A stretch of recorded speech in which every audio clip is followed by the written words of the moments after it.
Hello guys, आज का chapter है हमारा काठमांडू। आज हम काठमांडू चैप्टर की शॉर्ट समरी देखने वाले हैं। तो गाइस, इसके राइटर कौन है, कौन सी बुक से लिया गया है, ये सारी डिटेल्स के लिए आप मेरे डिटेल वाले वीडियो को चेक कर लो, जिसका लिंक मैं डिस्क्रिप्शन में दे दूंगी। एंड फटाफट से स्टार्ट करते हैं। जो ऑथर हैं, जिनका नाम है विक्रम सेठ, वो नेपाल में काठमांडू में गए हुए हैं, एक रूम में रुके हुए हैं और सुबह को उठते हैं। सुबह को मिस्टर शाह के नेफ्यू के साथ वो 2 टेम्पल्स को देखने जाते हैं, जिनमें से एक टेम्पल हिंदूज के लिए है एंड दूसरा बुद्धिस्ट के लिए है। जैसे ही वो पशुपतिनाथ मंदिर पहुंचते हैं, एक बाहर बोर्ड लगा हुआ था कि यहाँ पर केवल हिंदुओं की ही एंट्री है। कैंपस के अंदर जाते हैं, बहुत ज्यादा भीड़ थी। उनका पूरा ग्रुप फूल खरीदता है। कैंपस में साधु थे, टूरिस्ट थे और श्रद्धालु थे। भीड़ बहुत ज्यादा थी। लोग इस होड़ में थे कि यार फटाफट से दर्शन हो जाएं और फिर हम कैंपस से बाहर जा सकते हैं। सब एक दूसरे को पुश कर रहे थे आगे जाने की होड़ में। वहां पर बोर्ड तो लगा ही था कि हिंदू के सिवा यहाँ पर किसी को भी एंट्री नहीं मिलेगी, कि तभी एक प्रिंसेस आती हैं, नेपाल की प्रिंसेस आती हैं और सभी लोग उनके सम्मान में झुक जाते हैं और साइड से हो जाते हैं।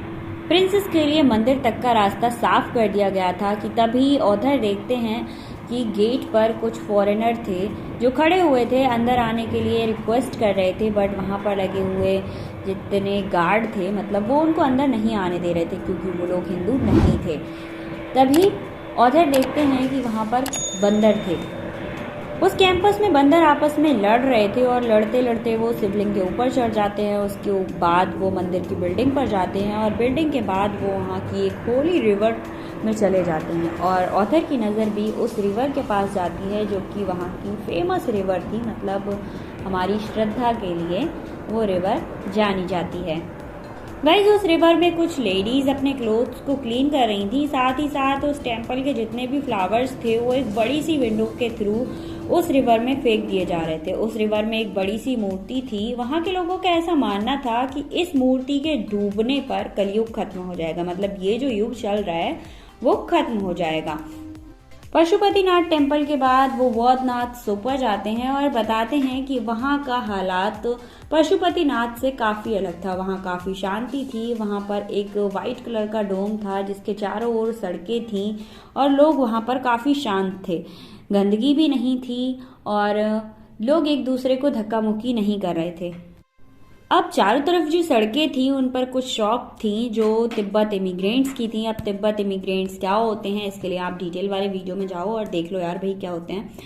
तो वो शॉप पर बैग्स थे जो कि सारे हैंडमेड थे, हाथों से बनाई हुई चीजें थी। अब दोनों के दर्शन करने के बाद जो पोएट हैं वो फाइनली यही बताते हैं कि भाई भीड़ तो लगभग बराबर थी, पर दोनों का माहौल एकदम अलग था। जहाँ पर एक तरफ बहुत ज्यादा शोर शराबा था और फूल चढ़ाने थे, ये सब कुछ करना था, वहीं पर बौद्ध स्तूपा में ये सब कुछ नहीं था, काफी साइलेंस था और सुकून था। साथ ही साथ वो बताते हैं जो काठमांडू है वो एक धार्मिक प्लेस है। वहां पर आपको सड़कों पर मूर्तियां फूलों से सजी हुई मिल जाएंगी और छोटे से छोटा आदमी बिजनेस करता हुआ, मतलब छोटा छोटा बिजनेस करता हुआ नजर आएगा। वहां पर सड़कों पर छोटे छोटे बिजनेस करने वाले लोग बांसुरी, फूल जो कि फॉरेनर के लिए बेचते हैं, कार्ड्स, ये सारी चीजें बेचते हुए लोग आपको मिल जाएंगे। वहीं पर कुछ चीजें ऐसी हैं जिनकी कॉस्ट बहुत ज्यादा हाई फाई है।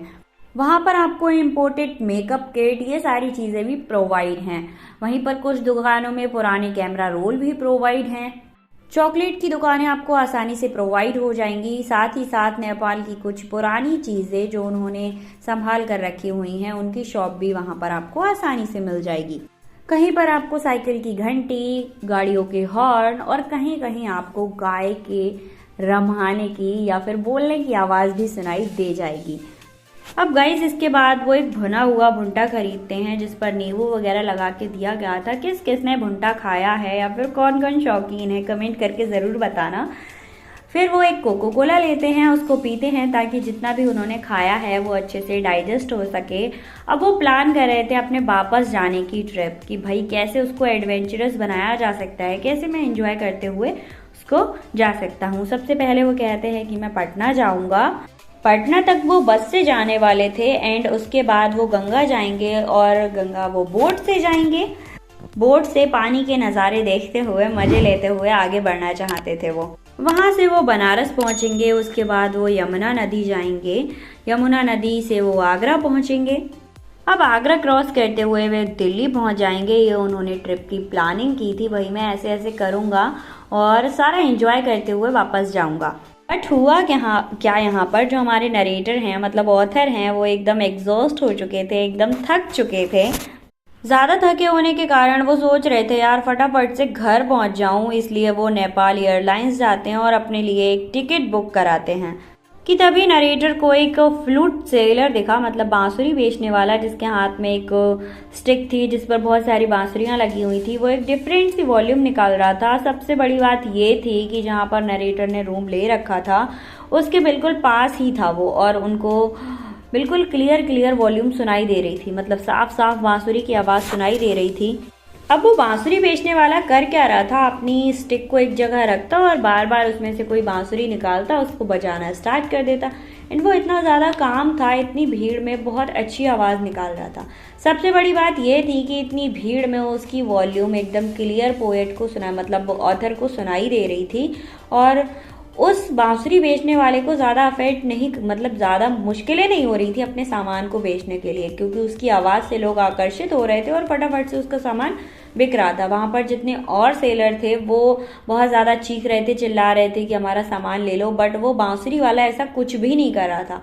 शायद वो उसका तरीका था चीज़ों को बेचने का, सेल करने का। हर किसी का अपना तरीका होता है, उसका ये तरीका होगा कि साइलेंट रहो तो लोग ज़्यादा अट्रैक्ट होंगे।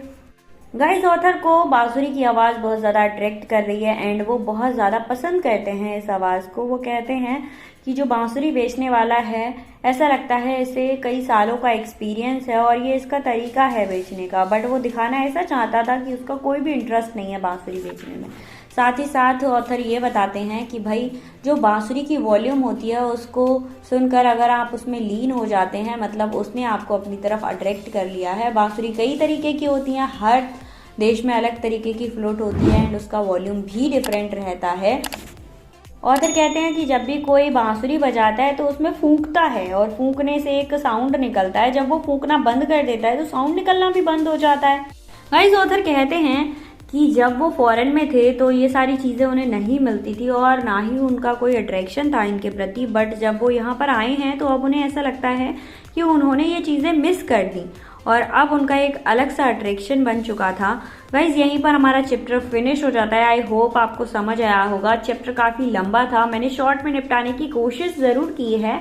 आपको समझ आता है तो ठीक है, वरना यार डिटेल वाला वीडियो चेक कर लो एक बार, 2 बार सुनोगे तो आराम से समझ आ जाएगा। ओके, एंड जब चैप्टर समझ आ जाता है तो सॉल्यूशन निकालना बहुत ज़्यादा मुश्किल नहीं होता है। फिर भी सॉल्यूशन की वीडियो देखने के लिए डिस्क्रिप्शन में मैं लिंक दे दूंगी, वहां से यार जाकर चेक कर लो।